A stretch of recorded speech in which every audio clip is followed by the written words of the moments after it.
Hello बच्चों and welcome to the wonderful world of economics. Yes बच्चों, हमने FY BCom में एक बहुत ही इम्पोर्टेंट टॉपिक की जर्नी स्टार्ट की है और वो है मोनोपोलिस्टिक कंपटीशन। अब बच्चों, इस मोनोपोलिस्टिक कंपटीशन के फीचर्स को भी हमने देखा। इस मोनोपोलिस्टिक कंपटीशन के शॉर्ट रन और लॉन्ग रन में एक प्रोड्यूसर, एक फर्म कैसे इक्विलिब्रियम पोजीशन को एंजॉय करता है वो भी हमने देखा। और इसी मोनोपोलिस्टिक कंपटीशन में जो इसका एक यूनिक फीचर था सेलिंग कॉस्ट, उस सेलिंग कॉस्ट के क्या इफ़ेक्ट होते हैं, जिसमें हमने देखा डिमांड इंक्रीज़ होती है, डिमांड का इलास्टिक होता है और एक प्रोड्यूसर जो है वो मैक्सिमम प्रॉफिट एंजॉय करता है due to incurring a cost on selling. यानी वो प्रमोट करता है अपने सेल को by incurring the huge expenditure through various different ways. यानी कभी वो एडवर्टाइजमेंट पे खर्चा करता है, कभी होर्डिंग पे, कभी फ्री सैम्पल्स पे।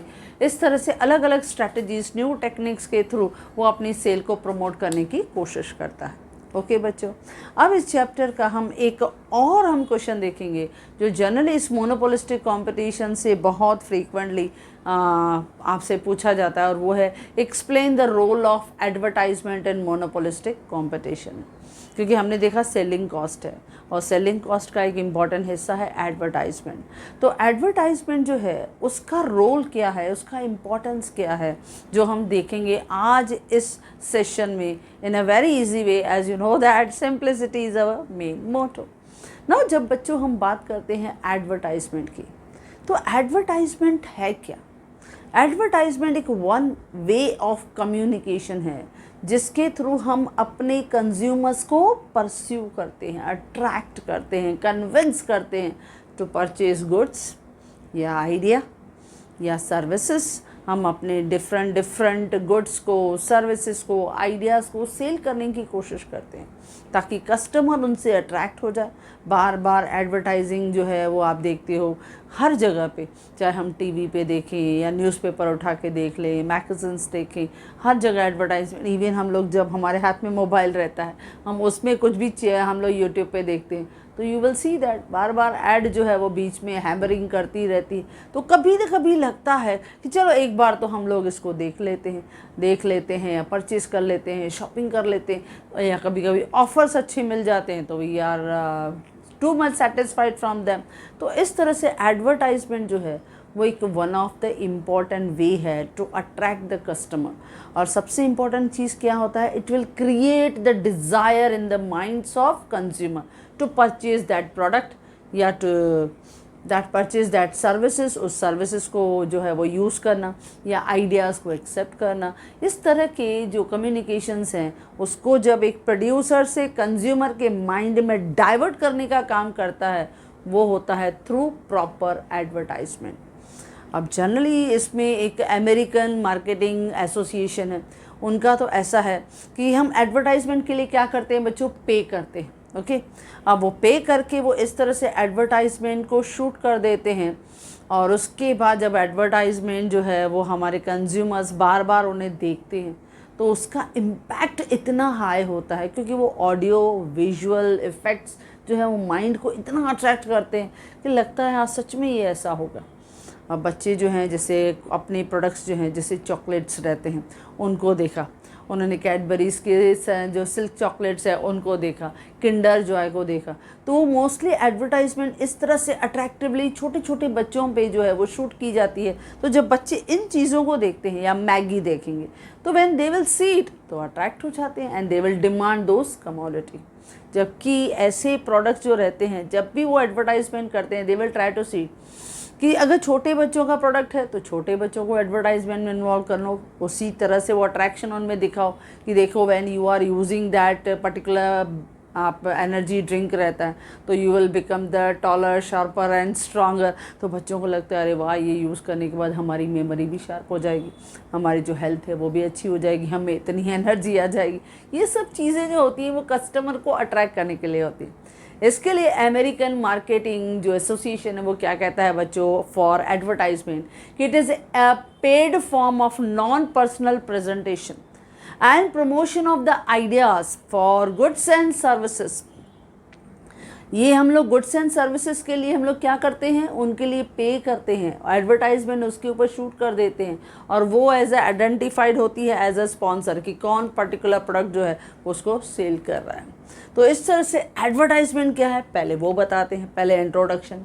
Advertisement play an important role for an economic growth of economy, क्योंकि हर चीज़ इकोनॉमी में हम लोग थ्रू एडवर्टाइजमेंट पब्लिक को अवेयर करते हैं, हर चीज़ के लिए एडवर्टाइजमेंट। यहाँ तक कि जब हम स्वच्छ भारत का बात करते हैं तो उसे स्वच्छ भारत ये भी एक आइडिया है, एक कंसेप्ट है।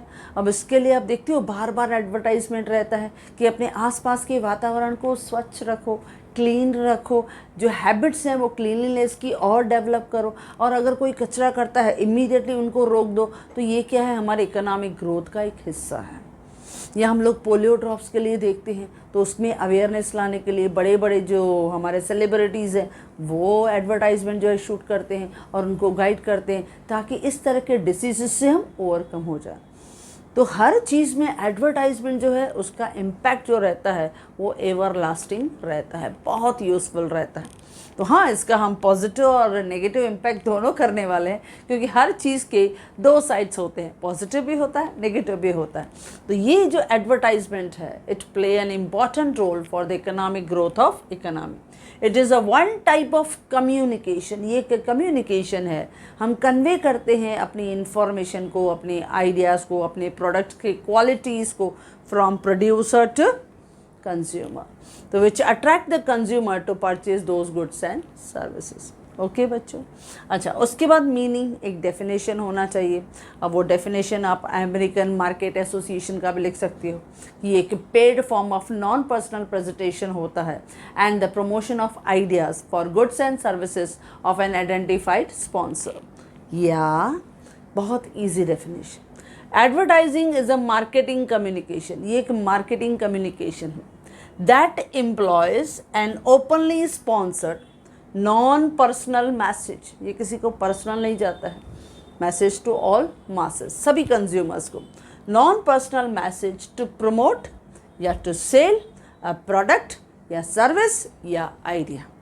कोई भी चीज़ होती है, आप प्रोडक्ट को, सर्विसेज के बारे में रहता है, डिफरेंट आप देखते हो स्कूल्स की, कॉलेजेस की, यूनिवर्सिटीज़ की, उनकी ऐड आती हैं, हॉस्पिटल्स हैं उनकी ऐड आती हैं, तो सर्विसेज, ट्रांसपोर्टेशन है वो उनकी ऐड आती है, किस तरह से बस सर्विसेज अवेलेबल हैं, एयरलाइंस जो हैं वो अपनी ऐड देते हैं, या सपोज़ डिफरेंट रेलवे सर्विसेज जो हैं वो अवेलेबल रहते हैं, उनके भी ऐड हमको दिखाई देते हैं। या आइडिया, जैसे हमने कहा कोई न्यू इनोवेटिव आइडिया रहता है कि आप सपोज़ अगर फॉर एग्ज़ाम्पल कि आप इस पर्टिकुलर चीज़ में अगर आप इन्वॉल्व हो तो उसको आप कैसे डेवलप करो, अपने प्रॉफिट को कैसे बढ़ाओ, तो वो आइडिया। आप स्टॉक मार्केट के इन्वेस्टर हो तो वहाँ पे आप कैसे गेन करो, वो आइडिया। तो इस तरह से एडवर्टाइजमेंट हर जगह आपको काफ़ी हेल्पफुल एक इंस्ट्रूमेंट की तरह यूज़ होती है, जो आपको एम्पल ऑफ इंफॉर्मेशन जो है वो सप्लाई करती है for the welfare of that consumer. Okay बच्चों। अच्छा, अब हम आते हैं बेनिफिट्स, यानी एडवर्टाइजमेंट की हम दो एस्पेक्ट देखेंगे बच्चों। Every coin has two sides. इसके लिए एडवर्टाइजमेंट के भी दो एस्पेक्ट हैं, उसका पॉजिटिव इम्पैक्ट भी है, उसका नेगेटिव इम्पैक्ट भी है। जब हम बोलते हैं पॉजिटिव इम्पैक्ट यानी उस एडवर्टाइजमेंट के बेनिफिट्स यानी एडवांटेजेस, तो पहले देखेंगे benefits in the favour of advertisement, कि इस एडवर्टाइजमेंट से हमें फ़ायदे क्या होते हैं या इसका पॉजिटिव इम्पैक्ट क्या आता है बच्चों, वो हम देखेंगे। जैसे पहला फर्स्ट वन, कि it provide lots of information to consumer. जो एडवर्टाइजमेंट है वो आपके कंज्यूमर को बहुत सारी इन्फॉर्मेशन मिलती है। क्यों? क्योंकि बहुत बार ऐसा होता है कि people are not aware about many goods and services which are available in the market, जो उनके लाइफ को बहुत कंफर्टेबल बना सकता है। और not only that but it will help to know, उनको हेल्प करता है अबाउट द अवेलेबिलिटी, कहाँ उनको मिलेगा, कैसे उसको यूज़ करेंगे, किस तरह से उनके लिए उनका टाइम सेविंग होगा, यानी हर चीज़ जो है वो एडवर्टाइजमेंट उन्हें हेल्प करती है। तो इस तरह से बहुत सारी इन्फॉर्मेशन जो है वो एडवर्टाइजमेंट आपको प्रोवाइड करती है, हर चीज़ डिटेल में आपको मिलेगी। तो एडवर्टाइजमेंट को हमेशा हर प्रोड्यूसर एक इंस्ट्रूमेंट की तरह यूज़ करता है। मार्केट में एंट्री करनी है तो एडवर्टाइजमेंट इज़ मस्ट, उसे एडवर्टाइजमेंट करनी। हाँ, एडवर्टाइजमेंट करने के जो तरीके हैं वो अलग अलग रहते हैं, हर एक के अलग अलग होते हैं। जैसे हमने कहा कि सपोज़ किसी ने फ्री सैंपल्स बांट दिए, किसी ने मॉल में जो था वो जो पर्टिकुलर प्रोडक्ट था उसने कस्टमर को, उस दिन मॉल में जितने कस्टमर्स आए थे उनको वो प्रोडक्ट जो है उनके सामने डेमोन्स्ट्रेशन के थ्रू उनको यूज़ करके दिखाए। बहुत से अगर वो फूड आइटम रहते हैं वो उनको टेस्ट करके भी देखते हैं। तो इस तरह से बहुत से बिजनेसमैन एडवर्टाइजमेंट का ज़रूर सहारा लेते हैं, क्योंकि अगर उन्हें अपना सेल प्रमोट करना है तो एडवर्टाइजमेंट चाहिए, क्योंकि कस्टमर को तो पता तो चले कि कौन सा प्रोडक्ट मार्केट में अवेलेबल है और कैसे उनकी लाइफ जो है वो इजी होने वाली है if they are using that particular product.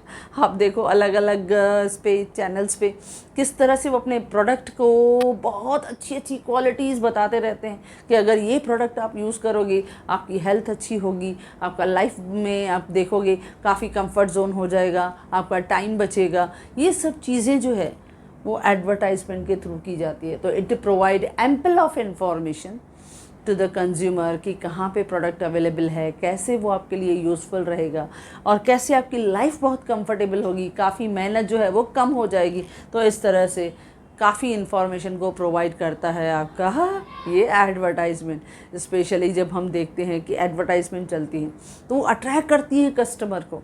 भाई उन्होंने डिटर्जेंट दिखा दिया, जैसे उन्होंने एरियल का दिखा दिया, सर्फ एक्सेल का दिखा दिया, टाइड का दिखा दिया। उनका मेन इंटेंशन क्या होता है कि जो स्टेन्स हैं वो गायब हो जाते हैं। अब हर एक जो भी पर्सन, स्पेशली जो हाउस वाइफ है, उनका मेन ये जो है वो हैवी एक हैक्टिक रहता है कि बहुत सारा काम बढ़ जाता है because of these stains on their clothes. और उनको जब ऐसे डिटर्जेंट की एडवर्टाइजमेंट को बार बार दिखाते रहते हैं तो हैमरिंग होती है वो ब्रेन पे। तो उनको लगता है हम भी यूज़ करके देखें, हो सकता है शायद उससे ऐसा इफ़ेक्ट जो है वो हमको भी मिले, ऐसा नीट क्लीन जो है वो कपड़े हमारे भी हो जाए। तो ये होता है प्रोवाइड इन्फॉर्मेशन। वो इन्फॉर्मेशन प्रोवाइड करते हैं, फिर कस्टमर जो है उनके माइंड में वो डिज़ायर क्रिएट होती है कि चलो ये प्रोडक्ट हम यूज़ करके देख लेते हैं। ओके बच्चे, नेक्स्ट है इकोनॉमिक बेनिफिट्स। अब एडवर्टाइजमेंट से जो हम पॉजिटिव इम्पैक्ट देखते हैं वो ये है कि इकोनॉमिक बेनिफिट भी मिलता है। अब इकोनॉमिक बेनिफिट जनरली हम देखते हैं कि ओवरऑल हमारे इकोनॉमी को एक तो नॉलेज तो मिलता ही मिलता है, लेकिन एडवर्टाइजमेंट जब भी डिलीवर की जाती है, कन्वे की जाती है फ्रॉम प्रोड्यूसर टू कंज्यूमर, तो हमेशा एडवर्टाइजमेंट में ये ध्यान रखा जाता है कि इसमें मॉरल वैल्यूज़, मॉरल नॉर्म्स को थोड़ा ध्यान दिया जाए। यानी आपके इकोनॉमिक डेवलपमेंट को तो हमें बढ़ाना ही है, लेकिन ह्यूमन डेवलपमेंट भी होना चाहिए। यानी स्पेशली ये जो एडवर्टाइजमेंट है, it can be useful for sustaining the honest and ethically responsible competition. Competition होना चाहिए लेकिन इथिकल होना चाहिए, मॉरल वैल्यूज़ को हमें भूलना नहीं है। कंपटीशन फेयर ग्राउंड पे होनी चाहिए, अच्छे ग्राउंड पे होनी चाहिए। इसके लिए हमेशा एडवर्टाइजमेंट करते समय ऐसा नहीं है कि हमें सामने वाले कंपनी को या किसी दूसरे ब्रांड को हमें क्रिटिसाइज़ करना, हमें अपने ब्रांड को प्रमोट करना है। हमारा ब्रांड अच्छा है, वो आपके लिए कितना यूज़फुल है। तो एक एथिक्स को, एक मॉरल वैल्यूज़ को, एक नॉर्म्स को हमें ध्यान में रखना है। तो ये इकोनॉमिक बेनिफिट देता है। हर एक जो भी बिजनेसमैन है, जो भी प्रोड्यूसर है, जो भी फर्म है, उससे बेनिफिट मिलना चाहिए। ऐसा नहीं at the cost of other, no, ऐसा नहीं। यानी हमें जो कंपटीशन का लेवल रखना है वो हेल्दी रखना है, वो फेयर कंपटीशन रखना है। और इसमें स्पेशली हम देखते हैं कि मॉरल वैल्यूज़ को निगलेक्ट नहीं करना है, हमें अपने ह्यूमन डेवलपमेंट को कंट्रीब्यूट करना है। ऐसा सिस्टम बनाना है कि हमने एडवर्टाइजमेंट किया, पब्लिक को पता चला, उन्होंने वो प्रोडक्ट को यूज़ किया। जैसे हमने कहा कि स्वच्छता अभियान का रहता है, अब उसमें हम क्या करते हैं, गीला कचरा अलग रखो, सूखा कचरा अलग रखो, ताकि हमारी जो सराउंडिंग्स हो वो नीट, हाइजीनिक और क्लीन हो। तो हमारे लिए ये अच्छा है। तो इससे क्या है, हमारी इकोनॉमी को ये सब चीज़ें जो है वो हमारे इकोनॉमी के लिए बेनिफिटेड है। या जैसे जल है तो कल है, यानी ये भी एक क्या है, आइडिया है जो हम एडवर्टाइजमेंट के थ्रू दिखाते हैं। क्योंकि पानी है तो हमारा फ्यूचर है, पानी नहीं है तो फ्यूचर नहीं है। तो ये चीज़ें जो है वो लोगों के माइंड तक कन्वे करना, इट्स अ ह्यूज रिस्पॉन्सिबिलिटी। आसान नहीं है, जल्दी नहीं होता है, लोग बहुत वेस्ट करते हैं कि पूरा जो वॉश बेसिन है उसमें पानी चालू रहता है, शावर है, फ्लैशेस हैं, यूज़ करते हैं। लेकिन इसी एडवर्टाइजमेंट के through they will teach them electricity, energy को सेव करना है, वाटर को सेव करना है, आसपास का एटमॉस्फेयर है वो क्लीन करना है। तो ये क्या है, इकोनॉमिक बेनिफिट्स। ओके, इसके लिए हम कहते हैं कि advertisement play a very important role in the process in which an economic system जो है it is guided by some moral norms यानी moral rules and contribute specially for the human development। Okay बच्चों, तो economic benefits इसके बहुत सारे ज़्यादा रहते हैं। नेक्स्ट होता है इट बिल्ड्स ब्रांड का लॉयल्टी। एक ब्रांड बन जाता है, एक एडवर्टाइजमेंट बार बार जब आती है, और स्पेशली जब एडवर्टाइजमेंट अगर जेन्यून हो और जिस प्रोडक्ट को यूज़ करने के बाद कंज्यूमर का सेटिस्फैक्शन टॉपअप हो, मान यानी बहुत अच्छा सेटिस्फैक्शन को मिलता है, then it may succeed in acquiring the brand का लॉयल्टी। तो ब्रांड तो बन ही जाएगा क्योंकि कस्टमर्स को पसंद आता है। अब स्पेशली आप इलेक्ट्रॉनिक्स आइटम्स देखो, आप ऑटोमोबाइल्स देखो, अब इनमें स्पेशली हम देखते हैं कि कुछ ब्रांड जो रहते हैं उनका एक अपना रेपुटेशन, गुडविल मार्केट में बना हुआ। क्यों? क्योंकि customers are very well satisfied. अब लैपटॉप है, हम HP यूज़ करें, हम एप्पल का यूज़ करें, लेनोवो का यूज़ करें, एसर का यूज़ करें, तो इट हैज़ अ ब्रांड का लॉयल्टी क्योंकि कस्टमर्स आर सेटिस्फाइड, उसमें कस्टमर्स को सेटिस्फेक्शन ज़्यादा मिलता है। तो बट नेचुरल जब कस्टमर उस पर्टिकुलर ब्रांड का जब वो ऐड देखते हैं, अब ऐड देखने के बाद उनको लगता है yes we are using this particular brand, iPhone है, हम आईफोन यूज़ करें, उसकी क्वालिटी से वी आर सेटिस्फाइड। तो जब इस तरह से हम सेटिस्फाइड हैं तो बट नेचुरल कंज्यूमर का सेटिस्फैक्शन तो ऑटोमेटिकली आपके ब्रांड को इम्प्रूव करेगा, प्रमोट करेगा। Next time he never switch to any other brand. तो इसके लिए ब्रांड का लॉयल्टी भी बनता है थ्रू द एडवर्टाइजमेंट। ओके बच्चों, नेक्स्ट है क्रिएट डिज़ायर।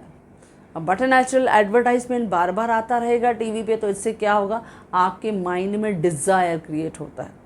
अब जैसे हम लोग कुछ जो है वो वीडियोस देख रहे हैं, अब उसमें एडवर्टाइजमेंट आ गया कि इस तरह से आपको डिस्काउंट दिया जा रहा है, 40% डिस्काउंट, 50% डिस्काउंट, 70% डिस्काउंट। अब ऐसा डिस्काउंट उन्होंने दे दिया, ऑफ़र उन्होंने प्रोवाइड कर दिया।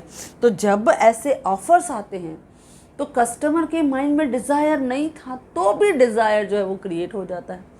या बहुत बार हम देखते हैं कि सपोज़ हम मॉल में विज़िट कर रहे हैं और उसमें कुछ प्रोडक्ट्स जो हैं उन्होंने हमें टेस्ट करवाने को दिए, और जैसे ही हमने वो प्रोडक्ट को कंज्यूम करके देखा we are very well satisfied, और उन्होंने ऑफ़र भी दे दिया। इमीडिएटली हमने सोचा नहीं था लेकिन फिर भी हमने वो प्रोडक्ट परचेज़ कर लिया। तो वो एडवर्टाइजमेंट आपके माइंड में डिमांड को क्रिएट करता है। तो ये तो डिज़ायर जो है वो क्रिएट होता है, और बट नेचुरल इसकी वजह से जो इफ़ेक्ट रहता है वो बहुत ही पॉजिटिव रहता है। नेक्स्ट है no need of middle man.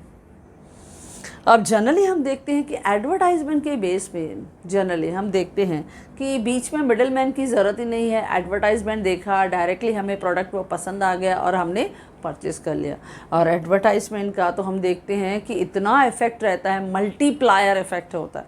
मुझे पसंद आया तो इमीडिएटली मैं अपने फ्रेंड सर्कल को जो है वो बता दूंगी, अपने फैमिली मेम्बर्स हैं, रिलेटिव्स हैं, उनको बता दूंगी। तो बट नेचुरल एडवर्टाइजमेंट की वजह से इनकम, एम्प्लॉयमेंट, प्रोडक्शन कैपेसिटी बहुत बढ़ती है, सेविंग, इन्वेस्टमेंट वो बढ़ती है। अब मुझे कि याद आ रहा है, इसमें एडवर्टाइजमेंट से रिलेटेड हम बात करते हैं तो एक विंस्टन चर्चिल है। अब उस विंस्टन चर्चिल ने एक जो नॉलेज था वो शेयर किया regarding the positive aspect of advertisement, कि एडवर्टाइजिंग जो है उसका रोल क्या है मार्केट में। एडवर्टाइजिंग जो है वो हमारे कंजम्पशन पावर को बढ़ाता है। एडवर्टाइजमेंट हमारे कंजम्पशन पावर को, पोटेंशियल को इंक्रीज करता है, प्रमोट करता है। तो विंस्टन चर्चिल सेज, वो क्या कहता है, एडवर्टाइजमेंट जो है it nourishes the consuming power of a man, it is setup before a man. वो एक मैन के सामने ऐसी चीज़ें जो है वो डेवलप कर देता है, एक गोल बना लेता है। क्योंकि जब हम एडवर्टाइजमेंट देखते हैं तो लगता है यार जब एडवर्टाइजमेंट चल रहा है तो ऐसा एक बेटर हाउसेस मेरे पास होना चाहिए, या जब हम लोग उनके फूड देखते हैं तो बेटर फूडिंग जो है, फूड जो है वो हमारे पास होना चाहिए, बेटर क्लोथिंग जो है वो हमारे पास होना चाहिए, not for myself but for my entire family. हर एक के लिए होना चाहिए, क्योंकि एडवर्टाइजमेंट का इम्पैक्ट बहुत ज़्यादा होता है। अब बेटर एक हाउसेस देखते हैं, अब हाउसेस के लिए बहुत सारे उन्होंने सैम्पल फ्लैट्स जो हैं वो रेडी करके रखते हैं, इंटीरियर्स को उन्होंने बहुत अच्छी तरह से करके रखा। तो एक गोल रहता है कि जब इनकम बढ़ेगी तो ऐसा हमारे पास 2 BHK 3 BHK के separate villa should be there. बहुत सारे अच्छे जो हैं उसमें काफ़ी इंटीरियर्स रहेंगे, अच्छा जो हमारा जो उसमें हम लोग फर्नीचर जो है वो सेट कर देंगे, फिर उसके बाद अच्छी गाड़ी जो होगी वो परचेस करेंगे। यानी हर एक एडवर्टाइजमेंट को देख के आपके माइंड में क्या सेट हो रहा है बच्चों, गोल। इसके लिए उन्होंने क्या क्या क्या कहा कि एडवर्टाइजमेंट जो है वो न्यूरिशस कर रहा है आपके कंज्यूमिंग पावर को। ये सेटअप कर देता है goal in your mind for having better house, better clothing, better food आपके होना चाहिए, not for himself but for the entire family. Okay बच्चों, तो इस तरह से advertisement play a very important role, जैसे हम पॉजिटिव इम्पैक्ट भी कहते हैं। अब पॉजिटिव है तो उसका थोड़ा रिवर्स साइड जो है, नेगेटिव साइड, वो भी रहता है। तो आर्ग्यूमेंट अगेंस्ट द एडवर्टाइजमेंट वो क्या है बच्चों, जिससे पहला जनरली हमें दिखाई देता है फॉल्स क्लेम। अब एडवर्टाइजमेंट का मेन काम क्या रहता है, to attract the mind of consumer, to convince the customer. अब उसको कन्विंस करने के लिए कभी कभी ऐसा होता है कि प्रोड्यूसर अपने प्रोडक्ट की गुड क्वालिटीज़ को दिखाने की कोशिश करता है, but that product may possess that good qualities और not, sometime it create a problem. False claim में जनरली हम बच्चों क्या देखते हैं कि हमेशा प्रोड्यूसर अपने कस्टमर को अट्रैक्ट करने के लिए कभी ना कभी अपने प्रोडक्ट को इतना सुपीरियर दिखा देता है जो एक्चुअली होता नहीं है।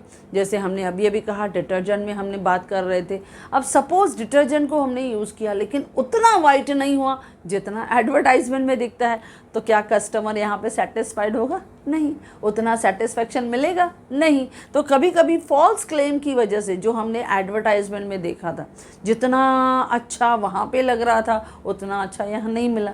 कभी कभी ऐसा होता है, खाने पीने की चीज़ें हैं, हमने देखा कि जैसे उन्होंने बनाया हमने भी वैसे बनाने की कोशिश की, लेकिन उतना टेस्टी नहीं लगा जितना उन्होंने उसकी तारीफ़ की थी।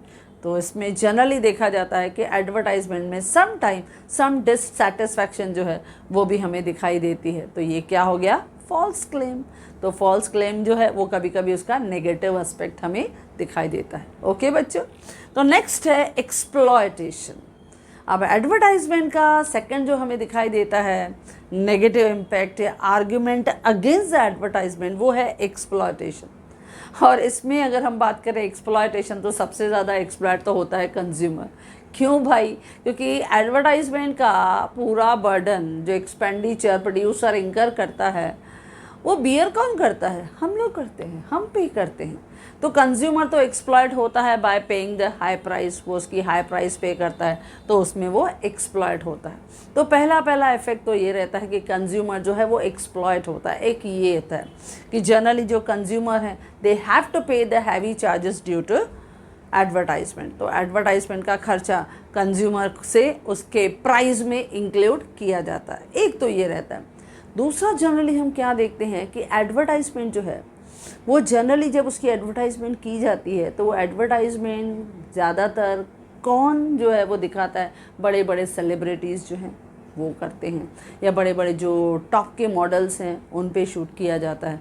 अब बट नेचुरल बड़े बड़े सेलिब्रिटीज़ अगर किसी प्रोडक्ट को एडवर्टाइजमेंट करेंगे तो क्या वो कम पैसा लेंगे? नो, ज़्यादा पैसा लेंगे। और फिर वही पैसा किसके ऊपर आएगा? इनडायरेक्टली कंज्यूमर के ऊपर आएगा। अच्छा, स्पेशली कभी कभी ऐसा भी होता है कि जब इस तरह की एडवर्टाइजमेंट होती है, अगर मैं सोशल कॉस्ट की बात करूं, तो बहुत बार ऐसा देखा गया है कि बहुत से ब्रांड्स का जो एडवर्टाइजमेंट रहता है वो ऑन फीमेल मॉडल्स पे होता है। और जब फीमेल मॉडल्स पे आता है तो बहुत बार हमने न्यूज़ में हमने सुना है कि दे आर फ्रीक्वेंटली एक्सप्लॉयटेड, वो भी एक्सप्लॉयटेड होती हैं। तो इस तरह का एक्सप्लॉयटेशन जो है वो एडवर्टाइजमेंट सेक्टर में दिखाई देता है, जिसमें अलग अलग लोग जो हैं वो एक्सप्लॉयट होते हैं। कंज्यूमर एक्सप्लॉयट होता है इन देयर ओन स्पेस, क्योंकि उसके पॉकेट पे जो है वो बर्डन ज़्यादा आ जाता है। या बड़े बड़े हम लोग देखते हैं मॉडल्स हैं, सेलिब्रिटीज़ हैं, और अगर उसमें भी फीमेल मॉडल्स रहते हैं तो वो रहता है। ये सब चीज़ें हमें दिखाई देती हैं मार्केट में। अब जनरली अगर हम लोग एक चीज़ पॉजिटिवली देखते हैं बच्चों, जैसे अगर मैं बात कहूँ पतंजलि के प्रोडक्ट्स हैं, अब उसमें सोप्स के प्रोडक्ट्स रहते हैं, बहुत सारी चीज़ें रहती हैं, तो उस सोप के प्रोडक्ट में या टूथपेस्ट के प्रोडक्ट में जनरली आप देखते हो कि खुद जो रामदेव जी हैं वो खुद एडवर्टाइजमेंट करते हैं, क्योंकि वो कहते हैं कि जब इस तरह का प्रोडक्ट है तो why I use the all female models, क्यों यूज़ करूँ, क्यों मैं एक्सपेंडिचर बढ़ाऊँ, जब प्रोडक्ट है जेन्यून है गुड है तो I will make the advertisement. लेकिन बाकी दूसरी कंपनीज जो रहती हैं जो अपने ब्रांड को प्रमोट करने के लिए एडवर्टाइजमेंट के लिए कॉस्टली सेलिब्रिटीज़ और हाई पेड मॉडल को यूज़ करती हैं, एंड ये जब खर्चा होता है तो वो आपके कस्टमर पे ही इनडायरेक्टली शिफ्ट होता है। तो इस तरह से एक्सप्लॉयटेशन भी हमें एडवर्टाइजमेंट में ज़्यादा दिखाई देती है। ओके बच्चों, नेक्स्ट है increase the price of product. अभी हमने देखा, क्योंकि एडवर्टाइजमेंट का खर्चा कौन बियर करेगा, customer will pay it. Customer के ऊपर जो है वो शिफ्ट हो जाता है पूरा का पूरा बर्डन ऑफ एक एडवर्टाइजमेंट। इसके लिए वो आपके मार्केट में प्राइस को शिफ्ट कर देता है, यानी इन्फ्लेशन का जो हमें प्रेशर आता है it is only because of advertisement. Next है मोनोपोली। अब ये भी इफेक्टिव हमें दिखाई देता है मोनोपोली की जब हम बात करते हैं, क्योंकि जब प्रोड्यूसर एक ह्यूज एक्सपेंडिचर इंक्रीज करता है यानी इंकर करता है ऑन द एडवर्टाइजमेंट, और बड़े बड़े कंपनीज अपने जब ह्यूज एक्सपेंडिचर को करते हैं तो वो धीरे धीरे अपने प्रोडक्ट को, अपने मार्केट को इतना स्कैटर कर देते हैं, इतना अपना सेल बढ़ाने की कोशिश करते हैं कि some time those brand will become the monopoly in the market. वो अपने पूरे मार्केट को ज़्यादा से ज़्यादा कैप्चर करने की कोशिश करते हैं। और ऐसा होता है कि बहुत सारे, जैसे अभी हम लोग IPL के मैचेस देखते हैं, उनको स्पॉन्सर करने वाले जो ब्रांड रहते हैं वो उनका ज़्यादातर पोजीशन मार्केट में कैसा रहता है, मोनोपोली का रहता है। तो इसके लिए ये मोनोपोली जब एडवर्टाइजमेंट रहता है तो एडवर्टाइजमेंट में ये जो बड़ी मल्टीनेशनल कंपनीज़ हैं ये ज़्यादातर क्या करती हैं, हैवी एक्सपेंडिचर इंकर करती हैं। तो अगर ज़्यादा एक्सपेंडिचर इंकर करेगा but natural everywhere same advertisement is going on, same brand जो है, सेम प्रोडक्ट जो है वही डिस्ट्रीब्यूट होता है, तो इससे क्या होता है, उनका मार्केट में धीरे धीरे मोनोपोली मार्केट में क्रिएट हो जाता है। और ये जो है वो थोड़ा हार्मफुल रहता है, क्योंकि जब मार्केट में मोनोपोली आ गया तो they will try to raise the price of their product, तो वही कंट्रोल करते हैं पूरे प्राइस और आउटपुट को। तो मोनोपोली पावर भी सम टाइम क्रिएट होता है ड्यू टू एडवर्टाइजमेंट। नेक्स्ट है fifth one, vestiges of precious national resources. अब ये भी मोनोपोलिस्टिक मार्केट में जब एडवर्टाइजमेंट को यूज़ किया जाता है सेलिंग कॉस्ट में, तो वो कभी कभी इसका नेगेटिव इम्पैक्ट ये भी दिखाई देता है कि हमारे बहुत से रिसोर्सेज जो हैं वो वेस्ट होते हैं, और ये सबसे बड़ा सीरियस ड्रॉबैक है बच्चों। मतलब अगर हम लोग देखते हैं कि एडवर्टाइजमेंट हो रही है, अब उन्होंने फ्लिपकार्ट पे, मिंत्रास पे बार बार सेल दिखाते रहते हैं, तो आप देख रहे हो आजकल की जो जनरेशन है वो ज़्यादा कंज्यूमिंग जो है इन चीज़ों का कर रही है। जैसे ही सेल स्टार्ट हुआ उन्होंने कुछ ना कुछ परचेजिंग कर लिया, स्पेशली क्लोथिंग है, स्पेशली इलेक्ट्रॉनिक आइटम्स है, वो ज़्यादा कंज्यूम करते रहते हैं। अब इससे क्या है, एक्सेस में परचेज़ कर लेते हैं, लेकिन क्या उतना कंज्यूम कर पाते हैं। जैसे स्पेशली क्लोथिंग देखो, वार्डरोब देखो, फुल पैक रहता है, लेकिन क्या इतना कंज्यूम करते हैं, नहीं। तो वेस्टेजेस ऑफ रिसोर्सेज हैं। या स्पेशली हम देखते हैं यूएस की, अगर हम लोग स्टडी देखें जो डेवलप कंट्रीज़ रहती हैं, तो यूएस में स्पेशली वहाँ की जनरेशन जो है इनकम लेवल काफ़ी अच्छी है, तो वो लोग पसंद करते हैं जो लेटेस्ट मॉडल नए जो है वो ऑटोमोबाइल्स में, अगर जो लेटेस्ट मॉडल हुआ परचेस कर लिया, ओल्ड मॉडल को उन्होंने जो है वो बेच दिए। या स्पेशली इलेक्ट्रॉनिक्स में मैंने कहा, जैसे अभी आईफोन है, अभी उन्होंने आईफोन में देखा नया मॉडल आ गया रिसेंट में, तो उन्होंने क्या किया, पुराने को सेल कर दिया, एक्सचेंज कर दिया। तो ऐसे जब बदलाव हम करते हैं, यानी हमें बार बार लेटेस्ट न्यू चीज़ों की आदत है, और एडवर्टाइजमेंट की वजह से वो नए नए फीचर्स, नए फंक्शन वो दिखाते हैं कि this is better than previous one. तो इससे क्या होगा, जिनके पास इनकम है they will try to purchase it, consume it. इसकी वजह से वेस्टेजेस होता है प्रेशियस नेशनल रिसोर्सेज का। तो एडवर्टाइजमेंट जो है वो वेस्टेजेस भी क्रिएट करता है। तो ये भी एक इम्पैक्ट हमें एडवर्टाइजमेंट का दिखता है, क्योंकि ये सबसे बड़ा सीरियस ड्रॉबैक्स है। क्योंकि क्या होता है, हम सब नए के चक्कर में जाते हैं, तो जो हमारे ओल्ड गुड्स हैं उनकी यूटिलिटी जो है वो रिड्यूस हो जाती है। We will always attract with latest fashion, नया फैशन है यही लेंगे हम लोग, तो जो पुराना है छूट गया। वो वेस्टेजेस हो गया। तो ऐसे अननेसेसरी हम अपने पैसे की बर्बादी करते हैं, तो जनरली यहाँ पे दिखाई देता है इवन रिसोर्सेज आर वेस्टेजेस। अच्छा, नेक्स्ट है हेल्थ प्रॉब्लम। अब ये भी एडवर्टाइजमेंट का जो है नेगेटिव इम्पैक्ट दिखाई देता है। हेल्थ इश्यूज़ कैसे, हेल्थ प्रॉब्लम कैसे? अब हेल्थ इश्यूज़ ये रहता है कि जो एडवर्टाइजमेंट का इन्फ्लुएंस है, इम्पैक्ट है, और स्पेशली जो फूड आइटम्स हैं, अब बच्चों ने ज़्यादा एक्सेस चॉकलेट खा लिया तो यू नो दैट उनको टीथ्स में कैविटी हो जाती है, बराबर बच्चों, उनको वो प्रॉब्लम रहता है।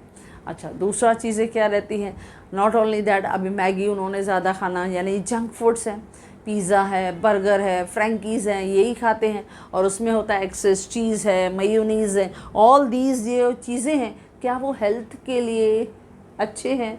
क्या वो हेल्दी फूड है? No, these are junk food.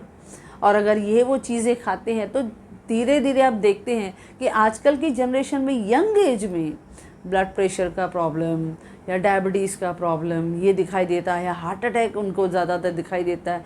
ये क्यों प्रॉब्लम्स आ रहा है? बिकॉज ऑफ दिस, क्योंकि एडवर्टाइजमेंट से देखते हैं उनको सस्ते में मिल रहा है, बर्गर जो है 1+1 में मिल रहा है, पिज़्ज़ा 1+1 का फ्री में मिल रहा है, मंगा लिए, और उसमें होता है एक्सेस चीज़ एंड ऑल दीज थिंग्स, तो फैटी चीज़ हो रहती है, एंड बिकॉज ऑफ दैट उनके हेल्थ इश्यूज आते हैं, और स्ट्रेस और टेंशन तो और ही उनको और जो है वो ऐड हो जाता है। तो ऑल दीज थिंग्स जो हैं वो आपके एडवर्टाइजमेंट का एक कभी कभी नेगेटिव इफेक्ट भी दिखाई देता है। दैट इज़ हमारे हेल्थ इश्यूज़ जो हैं वो भी समटाइम हमें इस एडवर्टाइजमेंट की वजह से दिखाई देता है। ओके बच्चों, नेक्स्ट है टेम्पटेशन। अब टेम्पटेशन मतलब एक्साइटमेंट। जैसे हमें पता चलता है कि एक हाई लेवल पे सेल जो है वो बिगिन होने वाली है, जो ब्रांड्स हैं वो हमें बहुत सस्ते जो है प्राइसेस में हमको काफ़ी ऑफ़र जो है वो देने वाले हैं, तो बटर नेचुरल उनकी तरफ हमारा अट्रैक्शन बहुत ज़्यादा रहता है। कोई भी ब्रांड की चीज़ें हों, अब जैसे क्लोथिंग में है, जैसे हमने कहा ज़ारा है, H&M है, अगर वो देखते हैं, ज़ोडियो है, वो हम लोग ट्राई करना चाहते हैं, शॉपर स्टॉप है, वहाँ पे हम जाते हैं। तो जब ऐसे हम शॉप्स पे जाते हैं, they are providing the heavy offers, वो डिस्काउंट्स अगर हमें देने के लिए तैयार है, तो we are too much satisfied. तो देखो, हमने माइंड में डिमांड नहीं था फिर भी क्रिएट हो गया, तो ये क्या है? एक्साइटमेंट, डिज़ायर क्रिएट हो गया, टेम्पटेशन कि वी विल परचेज इट, हम परचेज़ करेंगे। तो इसके लिए कभी कभी इस तरह की टेम्पटेशन हो जाती है। या जैसे से फॉर एग्जांपल हम लोग बहुत बार देखते हैं कि बैंक्स जो हैं वो हमें बार बार फ़ोन करती हैं कि आप ये क्रेडिट कार्ड ले लो, ये बैंक से लोन ले लो, आपको हाउसिंग लोन के लिए इजी जो है वो 0% इंटरेस्ट में मिलेगा, या आप इस तरह से कोई भी कंज्यूमर प्रोडक्ट्स जो है, आर्टिकल्स जो है वो आप इजीली परचेज कर सकते हो। तो वो बैंक जो है लोन लेने के लिए, देने के लिए वहाँ काफ़ी कस्टमर्स को अट्रैक्ट करती हैं, या क्रेडिट कार्ड है, गोल्ड कार्ड है, इस तरह से वो अपनी सर्विसेज को कस्टमर को अट्रैक्ट करके बेचती हैं। बराबर आपने बच्चों देखा। तो अगर हमारे माइंड में नहीं भी होगा डिज़ायर तो भी क्रिएट हो जाता है, बस चलो इतनी अच्छी फैसिलिटी मिल रही है तो क्यों नहीं लाइफ एंजॉय करें। तो ये क्या है? टेम्पटेशन हो जाता है। यानी हमारे माइंड में डिमांड नहीं भी थी फिर भी हमने शॉपिंग करना शुरू कर दिया, हमने परचेजिंग करना शुरू कर दिया, लेकिन इससे क्या होगा? खर्चे का जो बजट है it will go on increasing. तो टेम्पटेशन हमें दिखाई देता है। ओके बच्चों, नेक्स्ट है फाइनेंशियल प्रॉब्लम्स। अब ये उसका भी एक ड्रॉबैक है। एडवर्टाइजमेंट की वजह से हम देखते हैं कि कभी कभी प्रोड्यूसर को हैवी एक्सपेंडिचर जब इंकर करना रहता है और उसके पास इतने फंड्स नहीं है, क्योंकि बड़े बड़े सेलिब्रिटीज़ उसमें इन्वॉल्व है, तो उसने क्या किया? एक्सपेंडिचर ऑफ एडवर्टाइजमेंट को पे करने के लिए उसने बैंक से लोन लिया। अब बैंक से लोन लिया तो विथ इंटरेस्ट वो रीपे भी करना है, और जब पे करते समय अगर उसको प्रॉब्लम आया तो हैवी स्ट्रेस और टेंशन भी आता है। तो सम टाइम ये फाइनेंशियल प्रॉब्लम भी एक प्रोड्यूसर के लिए क्रिएट हो जाता है जब उसके सामने एक हैवी एक्सपेंडिचर एडवर्टाइजमेंट का आता है। तो ये भी इसका एडवर्टाइजमेंट का नेगेटिव इफ़ेक्ट है, क्योंकि एक प्रोड्यूसर को अगर एडवर्टाइजमेंट के थ्रू अगर अपने प्रोडक्ट को एक्सपांड करना है, प्रमोट करना है, तो बटर नेचुरल उसने एडवर्टाइजमेंट के लिए बड़े सेलिब्रिटीज़ को तो इन्वॉल्व कर लिया। अब उसका एक्सपेंडिचर वो पे नहीं कर पा रहा है तो उसने बैंक से लोन ले लिया। अब बैंक से लोन ले लिए तो उसको विथ इंटरेस्ट वापस भी करना है। अब इसकी वजह से उसका टेंशन, स्ट्रेस, ये प्रॉब्लम, फिर देखो हेल्थ के प्रॉब्लम्स उसके चालू हो जाते हैं। यहाँ पे उसके मेंटल प्रॉब्लम्स हैं लेकिन हेल्थ से रिलेटेड हैं, अफेक्टेड होते हैं। तो all these are the argument against the advertisement.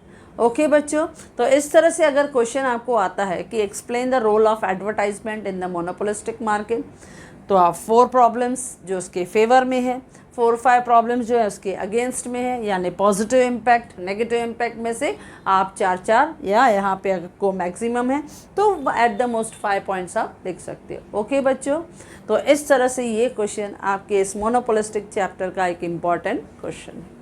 Okay बच्चों, तो आई होप सो आपने ये समझा होगा। If you like this video you can share with your maximum friends, and if you want my handwritten notes, the link is given in the description box. Thank you.